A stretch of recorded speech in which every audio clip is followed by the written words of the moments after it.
राधे राधे। आप सभी का अमृत कथा कहानी चैनल में स्वागत है। आज इस वीडियो में मैं आपको धरती माता की कहानी सुना रही हूँ। किसी गांव में एक बूढ़ी औरत रहती थी। उसके 4 बेटे थे। चारों बेटों की शादी हो चुकी थी। बूढ़ी औरत धार्मिक प्रवृत्ति की थी। वह बहुत पूजा पाठ करती थी और बहुत दान पुण्य करती थी। वह बुढ़िया माई इतना अधिक धर्म पुण्य करती थी कि उसके धर्म पुण्य करने के कारण उसका घर बार सारा खाली हो गया।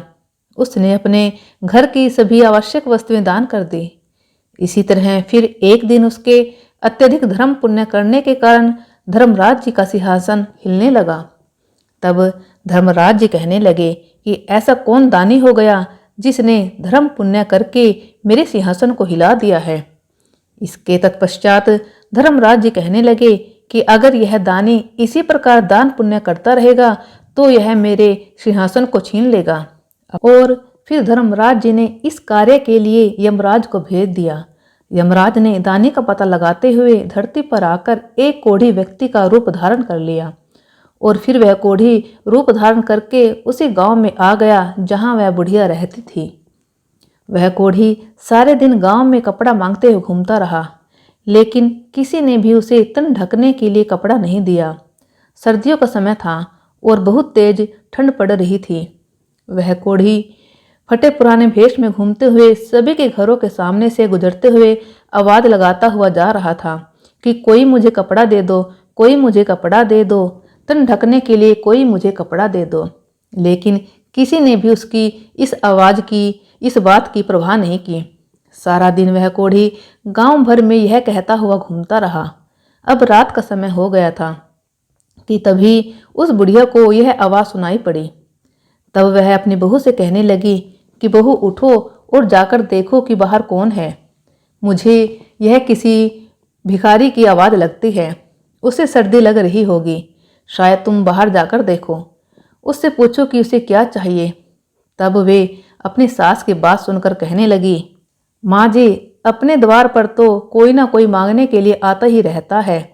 न आप दिन में चैन लेती है और ना ही हमें रात में सोने देती हैं। रात के 12 बज गए हैं। अब इस समय हम बाहर नहीं जाएंगे।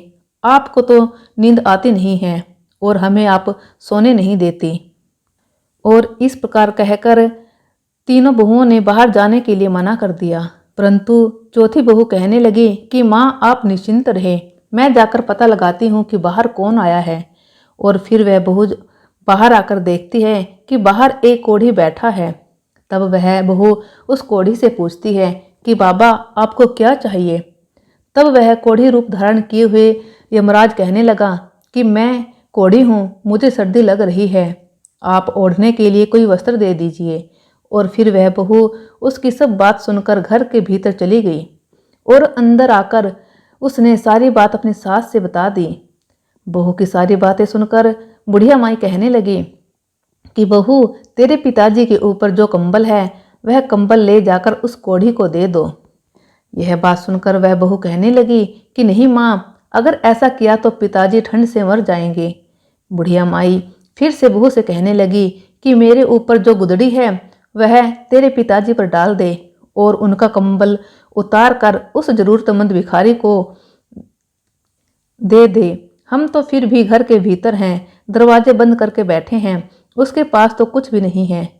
इस एक कंबल को ओढ़ने से उसकी सर्दी से कुछ तो बचाव होगा।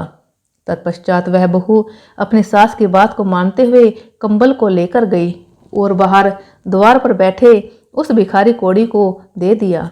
वह भिखारी उस कंबल को लेकर उस द्वार से उठकर वहां से चल दिया। इसके बाद कोढ़िया भिखारी वेश बनाए हुए यमराज अपने वास्तविक रूप में आकर धर्मराज जी के पास जाकर कहने लगे कि महाराज, यह लो कंबल। गांव के बाहरी हिस्से में एक बुढ़िया माई रहती है और वह बहुत अधिक दान पुण्य करती है। उसके घर में यह मात्र एक कंबल ही बचा था और वह भी उसने मुझे दे दिया। उसने नई और पुरानी सभी चीजों का दान कर दिया है।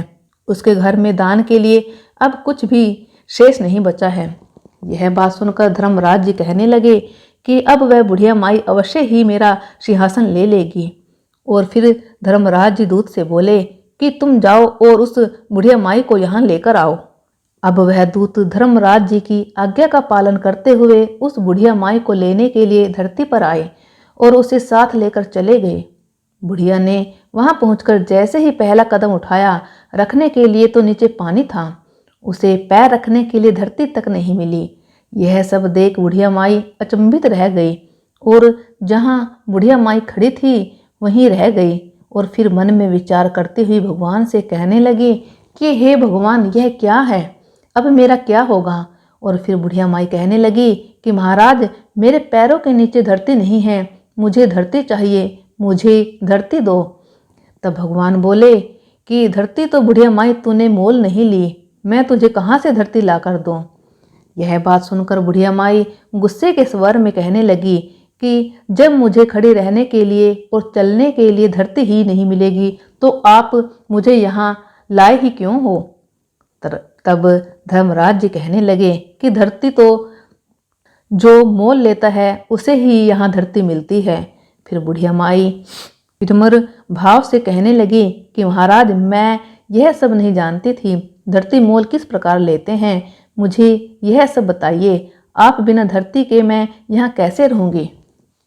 यहाँ स्वर्गलोक में मेरा क्या काम, मुझे अब धरती मोल लेने की सब विधि बताइए और मृतलोक में वापस भेज दीजिए। मैं धरती मोल लेकर ही आपके दूतों के साथ वापस आ जाऊंगी। यदि मेरे बेटे बहू ने मेरी काया को जला दिया तो फिर मेरे लिए धरती मोल कौन लेगा और कौन धरती माँ की कहानी सुनेगा। फिर मैं तो धरती मोल नहीं ले सकूंगी और ना ही इस स्वर्ग का आनंद उठा पाऊंगी। तत्पश्चात धर्मराज जी बुढ़िया माई के धर्म पुण्य को मन में विचार करते हुए बुढ़िया माई से बोले कि बुढ़िया माई, ठीक है, तू जा। और फिर यह कहकर धर्मराज जी ने अपने दूतों को बुढ़िया माई के साथ धरती पर भेज दिया। उधर बुढ़िया माई रात में ही मर गई थी। जब सुबह हुई तो बेटे और बहू उसके अंतिम संस्कार की तैयारी करने लगे। जब सभी तैयारियां हो गई तब उसके बेटे अर्थी को उठाकर लेकर चले। अभी वह अर्थी के साथ आधे रास्ते में ही पहुंचे थे कि तभी वह बुढ़िया माई कहने लगी कि बेटा, तुम मुझे कहाँ लेकर जा रहे हो। तब उसका बड़ा बेटा कहने लगा कि माँ, इतनी जल्दी तू भूतनी कैसे बन गई। तब बुढ़िया माई कहने लगी कि नहीं बेटा, मैं तो तेरी माँ हूँ, मैं 7 दिन के लिए यहाँ आई हूँ, 8वें दिन मैं यहाँ से वापस चली जाऊँगी। मुझे धर्मराज जी ने यहाँ भेजा है। धर्म पुण्य तो मैंने बहुत किए, लेकिन धरती माता की मैंने कभी कहानी नहीं सुनी। मैंने धरती मोल नहीं ली, इसलिए मुझे वहाँ धरती नहीं मिली। जहाँ भी मैं पैर रखूँ वहाँ पानी ही पानी था। मेरे प्रार्थना करने पर धर्मराज जी ने मुझे यहाँ धरती माता की 7 दिन कहानी सुनने के लिए भेजा है। बेटा, ब्राह्मण को बुलाकर आज के दिन से ही मुझे धरती माता की कहानी सुनाना शुरू कर दो। 7 दिन कहानी सुनकर उद्यापन करके 8वें दिन मैं वापस वहीं चली जाऊंगी और फिर दोबारा लौटकर कभी नहीं आऊंगी। बुढ़िया माई के बेटे सब बात सुनकर असमंजस में पड़ गए। तभी एक बुजुर्ग पंडित कहने लगा कि बेटा, तुम्हारी माँ भगवान के दरबार में जाकर आई है और अपनी काया में फिर से आ गई है। यह सब सच कह रही है। भगवान ने ही इसे यहाँ भेजा होगा। इसे घर ले चलो, इसे जलाना मत। बुजुर्ग पंडित की सब बात सुनकर वो समझकर सभी लोग बुढ़िया माई को लेकर घर वापस आ गए। बुढ़िया के घर में प्यार प्रीति रखने वाले लोगों की भीड़ लगी हुई थी। वहाँ औरतें भजन गा रही थी। जब बहुओं ने यह देखा कि बुढ़िया माई को वापस ले आए, तब बहुएं कहने लगी कि अम्मा नहीं मरेगी, यह तो हमें मारकर ही दम लेगी। घर में इसने झाड़ू लगा दी है, सुई तक भी इसने घर में छोड़ी नहीं। घर में नमक की चुटकी तक नहीं छोड़ी और अब यह फिर आ गई है। बहू की सब बात सुनकर बुढ़िया माई कहने लगी कि बेटा, मैं तो किसी को नहीं मार रही। बेटा, तुम सबने मुझे नहला तो दिया है, अब ब्राह्मणी को बुलाकर उससे मुझे धरती माता की कहानी भी सुनवा दो। 7 दिन में ये कहानी सुनूंगी और आगे मुझे धरती मिल जाएगी तो बेटा फिर से मैं यहाँ वापस नहीं आऊँगी। और फिर उसके बेटा बहू ने 6 दिन तक बुढ़िया माई को लगातार ब्राह्मणी को घर में बुलवाकर उसे कहानी सुनाई। 7वें दिन पानी का भरा हुआ लोटा, रोली, मोली 5 रुपये सवा नाल का धागा, गुड़ की डली लेकर बुढ़िया माई अपनी बहू से कहने लगी कि चलो बेटा, तुम सब मेरे साथ पीपल के नीचे चलो। वहां चलकर हम सब बैठकर धरती माता की कहानी सुनेंगे। आज मेरे इस व्रत का उद्यापन करना है। तुम भी सब चलो। तुम सब भी इस कथा को सुनना, जिससे तुम सबको यह पीड़ा दुख न पड़े। और फिर वह बुढ़िया माई अपने सभी बहुओं और ब्राह्मणी को लेकर पीपल के पेड़ के नीचे पहुंच गई। वहां बैठकर ब्राह्मणी ने धरती माता की कहानी कही और बुढ़िया माई और सब लोगों ने कहानी सुनी। कहानी की हुंकार दिए धरती माता की कहानी कहने के बाद सवा नाल का धागा, 5 रुपये और गुड़ की डली लेकर उस पीपल की जड़ में दबा दी। फिर बुढ़िया माई हाथ जोड़कर कहने लगी कि लो धरती माँ, इसे स्वीकार करो। धरती माता, अब मैंने तुम्हें मोल ले लिया है। मेरे सभी पाप तुम अपने में समेट लो। मुझे आगे धरती मिलनी चाहिए, मुझे फिर यहाँ न आना पड़े। इस प्रकार से बुढ़िया माई ने 7 दिन तक धरती माता की कहानी सुनकर उद्यापन कर दिया। बुढ़िया माँ की बहुओं ने एक दिन धरती माता की कहानी सुनकर उद्यापन कर दिया। इस प्रकार बुढ़िया माई ने धरती माता की कहानी कही, उसका व्रत किया और स्वयं भी उद्यापन किया और बहू से भी उद्यापन करवाया। और फिर जब सभी घर में लौटी तब बुढ़िया माई बहू से कहने लगी कि बेटा, आज मेरा यहाँ आखिरी दिन है। आज मुझे सभी प्रकार का भोजन करा दो। मैं चली जाऊंगी और फिर दोबारा लौटकर कभी नहीं आऊंगी। तब बहुएं उससे कहने लगी कि क्या खिलाएं और कहाँ से लाएं? घर में तुमने कुछ छोड़ा भी है क्या? तब बड़ी बहू उन सभी को कहने लगी कि कोई बात नहीं, तुम इतनी कड़वी मत बोलो। मैं सब कुछ प्रबंध अपने आप कर लूँगी। मैं अभी पड़ोस में जाकर आती हूँ। माँ के करने के लायक भोजन तो मिल ही जाएगा। और यह सब बोलकर वह बड़ी बहू अपने अड़ोस पड़ोस के घरों में जाकर किसी से कुछ मांगा तो उसने किसी से कुछ मांगा। इस प्रकार उसने अपने सास के लिए सभी प्रकार का भोजन तैयार किया और फिर सास को जिमा दिया। तो बुढ़िया माई अपने बेटे बहू से बोली कि बेटा, तुम सब भी भोजन जीम लो। और फिर सभी ने थोड़ा थोड़ा भोजन खा लिया। तब बुढ़िया माई उनसे फिर से कहने लगी कि बेटा, मैं कल सुबह 4 बजे यहाँ से चली जाऊँगी और अब यहाँ नहीं रहूँगी। आज यहाँ मेरा आखिरी दिन है। अब 12 बज गए हैं। तुम भी सभी जाकर सो जाओ। बेटों के मना करने के बाद भी उन सभी को बुढ़िया माई ने नींद लेने के लिए भेज दिया। सभी अपने अपने यथ स्थान में जाकर सो गए। अब अपनी निर्धारित समय पर भगवान का विमान आया और बुढ़िया माई को लेकर चला गया। आगे वहां जाने पर बुढ़िया माई को अब धरती मिल गई। अब बुढ़िया माई भगवान से कहने लगी कि हे भगवान, अब आप मेरी एक इच्छा और पूरी करो। तब भगवान कहने लगे कि तुम्हारी अब कौन सी इच्छा पूरी करूं? तब वह बोली कि मेरे घर में मैं कुछ भी नहीं छोड़कर आई हूँ। मैंने सब कुछ दान में दे दिया। यहाँ तक कि मैंने गुड़, चाय, नमक तक नहीं छोड़ा। अब मेरे मरने के बाद मेरे बेटे बहू मेरा विधि विधान कैसे पूरा करेंगे? जो मैंने दान धर्म किया है उसे 4 गुना करके आप लौटाइए। तब भगवान बोले कि ठीक है, मैंने दिया तेरा किया हुआ दान धर्म तेरे बेटे बहू को 4 गुना करके मैंने उन्हें लौटा दिया। बुढ़िया माई, अब तेरे घर में हर चीज की मौज होगी। उधर जब सुबह हुई तब छोटी बहू उठकर सभी से कहने लगी कि उठ जाओ, चाय पी लो। सासू माँ का तो खूब भोजन खिलाया हुआ है, वह तो अब उठेगी नहीं। और फिर वह जेठानी के पास बड़ी बहू उसे कहने लगी कि अकड़ के तो क्या सोई होगी। उनके बताए अनुसार 7 दिन बीत गए हैं, आज 8वां दिन है। सासू तो गई होगी। और फिर छोटी बहू कहने लगी कि जाकर संभाल लो अपनी सास को। बड़ी बहू ने जल्दी जल्दी आकर सास को देखा और फिर वह दौड़ती हुई अपने पति के पास आकर कहने लगी कि आप क्या चाय पी रहे हो? माँ तो गई, माँ को संभाल लो, उन्हें लाकर आंगन में सुला दो। जब बुढ़िया माई को लाकर आंगन में सुला दिया गया तब सबसे छोटी बहू कहने लगी कि मैंने सदा आप सबकी सुनी है और आपकी हर बात मानी है। आज आप सब मेरी बात सुनो। तब सभी कहने लगी कि बताओ। तब वह कहने लगी कि इस लोटे में भरे हुए पानी से सासू जी के छींटे लगा दो। नहलाई धुलाई तो पहले से ही है। अगर आप लोग रोए तो यह फिर वापस आ जाएगी। इसे पानी का छींटा देकर उठा ले जाओ। तुम 4 भाई बहुत हो 5वीं की कोई ज़रूरत नहीं है, और उठा ले जाओ यहाँ से फटाफट और जला के आ जाओ, जिससे कि इसकी गति हो जाए। तब सारे भाई आपस में बात करने लगे कि पहले भी हम लोगों को इकट्ठा करके शर्मिंदा हो चुके हैं, अब बिना देर किए इसका कहना मान लेते हैं। ऐसा विचार करके सभी भाइयों ने बुढ़िया माई को उठाया और चल दिए जलाने के लिए शमशान की ओर। तब रास्ते में पीपल के नीचे बैठी कुछ औरतें जो कहानी सुन रही थी, बुढ़िया माई के बेटों को इस भांति जाते हुए देखकर वह समझ गई और एक दूसरे से कहने लगी कि बैसाख का पावन महीना है, बुढ़िया माई तो मर गई और बहुओं ने भजन तक नहीं गवाए, चलो हम सब वहां भजन गाने के लिए चलते हैं। 2-4 राम के नाम लिए जाएंगे।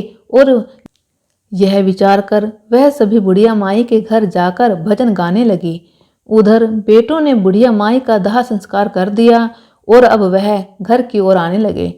उन्हें आता हुआ देखकर भजन गाने वाली औरतें बुढ़िया माई की बहू से कहने लगी कि बहू जाओ और दरी लेकर आओ और यहाँ दरी बिछा दो।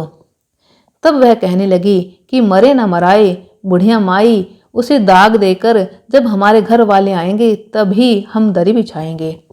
तब वह भजन गाने वाली औरतें कहने लगी कि लो आ गए सभी लोग, अब तो दरी बिछा दो। फिर दरी बिछाई गई। भजन गाने वाली औरतों ने खूब भजन गाए और भजन गाने के पश्चात अपने अपने घर को चली गई। अब दरी पर बैठे हुए बुढ़िया माई के बेटे एक दूसरे के मुंह को ताकने लगे और कहने लगे कि अब क्या करें क्या ना करें, कहाँ से चाय पानी का प्रबंध करें। माँ तो गई और घर में भी कुछ नहीं छोड़कर गई। अब अड़ोसी पड़ोसी भी आपस में चर्चा करने लगे, चलो भाई आज तो बुढ़िया माई के परिवार को चाय पानी पिला आए, उनको रोटी पानी खिलाएं, आज ही उनकी माँ मरी है, अब की बार तो वह मर गई है, आज तो खिला पिला आते हैं, कल से अपना अपने आप देख लेंगे। तब उनमें से एक आदमी बोला कि ठीक है, आज मैं जाता हूँ उनके घर, उन्हें चाय भी देकर आता हूँ और उनका हाल चाल भी पूछ कर आऊँगा। और फिर उस पड़ोसी ने अपने घर वालों से चाय बनवाई और फिर चाय को लेकर वह बुढ़िया माई के घर की ओर चल पड़ा। उधर बुढ़िया माई के बेटे की बड़ी बहू अपने परिवारजनों को चिंतामग्न देखकर घर के भीतर गई और फिर जैसे ही उसने बुढ़िया माई की संदूक को खोला तो उसमें नोटों की गड्डियों को देखकर वह दंग रह गई। रसोई में गई तो वहां आटे के बोरे, गुड़, खांड के कट्टे भरे हुए मिले। उसे नमक मिर्च सब मसाले सब सब्जियां मिली। रसोई सब सामग्रियों से युक्त थी। यह देखकर वह बहुत खुश हुई और सोचने लगी कि माँ अपने बेटे पोतों के लिए बहुत दान धर्म करती थी, अपने घर में तो वह धन माँ वापस देकर गई है। यह सोचकर वह खुशी खुशी बाहर आई और अपने पति से बोली कि आप एक बार अंदर आइए। तब उसका पति कहने लगा कि अभी अभी तो माँ को दाग देकर आए हैं, किसी के घर कैसे जाएं, किसी से क्या मांगी और क्या करें, थोड़ी देर तो शांति रखो। तब वह बहू बोली कि आप एक बार अंदर आइए, बाहर कहीं जाने की कोई ज़रूरत नहीं है।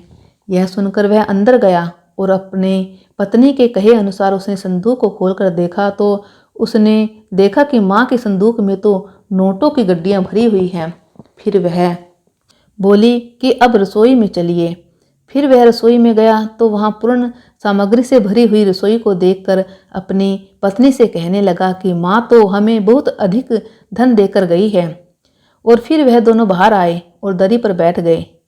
फिर थोड़ी देर के बाद बड़ी बहू अपनी देवरानियों से कहने लगी कि उठो और चूल्हे पर चाय चढ़ाओ, चावल चढ़ाओ, रोटी और सब्जी बनाओ, कंधियों को जिमाओ, हमारे घर में सब कुछ है, तुम अंदर जाओ और जाकर सब प्रबंध करो। यह सुनकर सभी बहुएं अपने अपने कमरों में गई। सभी ने अपने अपने संदूक खोले। बड़ी बहू के संदूक में चौगुना धन मिला, बाकी सब के संदूक में थोड़ा थोड़ा और सबसे छोटी बहू के जैसा था वैसा ही रह गया, क्योंकि उसने बुढ़िया माई की कभी सेवा तो नहीं की थी। जब वह पड़ोसी चाय तैयार करके उनके घर में पहुंचा तो वह देखता है कि चूल्हे में आग जल रही है, कहीं सब्जी, कहीं चाय, कहीं रोटी तो कहीं दाल पक रही है। यह देखकर पड़ोसी विचार मगन हो गया और सोचने लगा कि इनका तो सब काम बड़े अच्छे से चल रहा है। ऐसा मन में विचार करता हुआ वह पड़ोसी बुढ़िया माई के बेटों से कहने लगा कि चाय लेकर आया हूँ, आप सब चाय पी लीजिए। तब बुढ़िया माई का बेटा बोला कि ठीक है, चाय तो दे दो, परंतु रोटी मत लाना हमारे लिए। रोटी हमारे घर में हम अपने आप बना लेंगे। हमारी माँ हमें सब कुछ देकर गई है। उसने हमारे लिए ही दान पुण्य किया था, वह हमें सब देकर गई है। हे धरती माता, जैसे आपने बुढ़िया माई का अगला और पिछला सुधार किया, वैसे ही सबका सुधार करना। जैसे बुढ़िया माई को धरती मिली, वैसे ही धरती माता सबको मिले। सब बोले धरती माता की जय, धरती माता की जय।